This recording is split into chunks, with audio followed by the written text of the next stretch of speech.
The Fat Controller's Engines.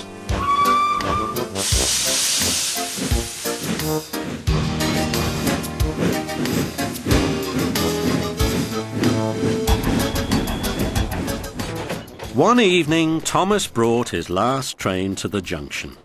He went for a drink. "I'm going to the big station," he said to Percy and Toby. "So are we," they answered. "Do you know," Percy went on, "I think something's up." Toby looked at the sky. "Where?" "Down here, silly," laughed Thomas.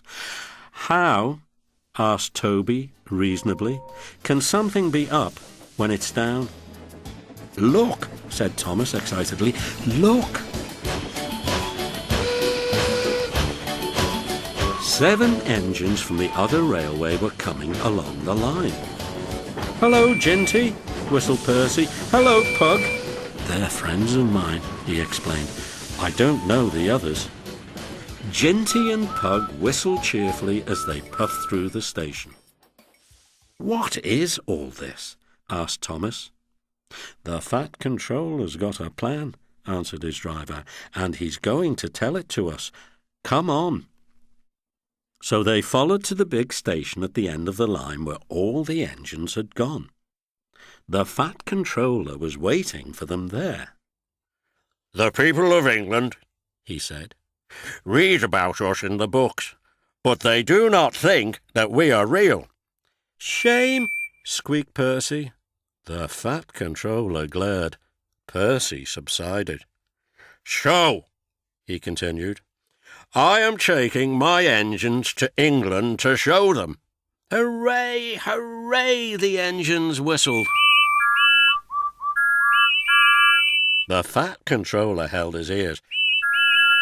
"Silence!" he bellowed. "We start the day after tomorrow at 8 a.m.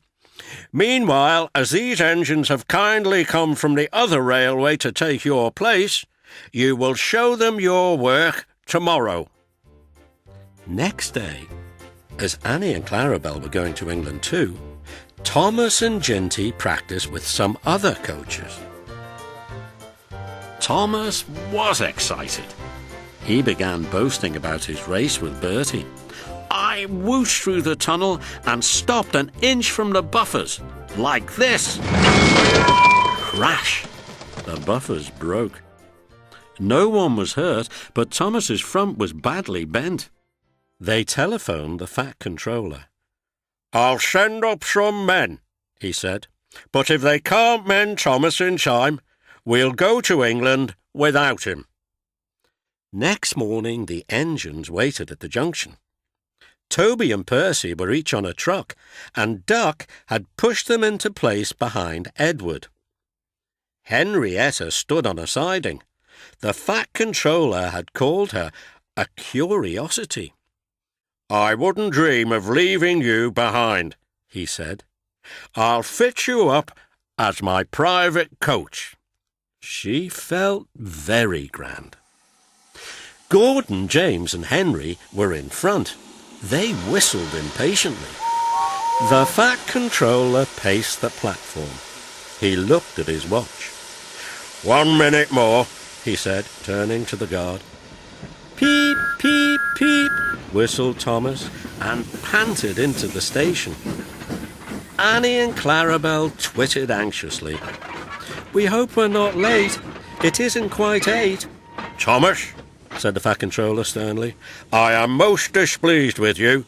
You nearly upset my arrangements." Thomas, abashed, arranged himself and the coaches behind Duck without saying a word. The Fat Controller climbed into Henrietta. The guard blew his whistle and waved his flag. The engines whistled, "Look out, England, here we come!" and the cavalcade puffed off.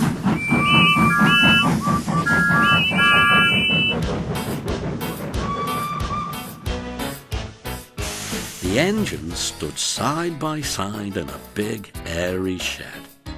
Hundreds of people came to see them and climbed in and out of their cabs every day. They liked it at first, but presently felt very bored and were glad when it was time to go. The people along their line put the flags out and cheered them home.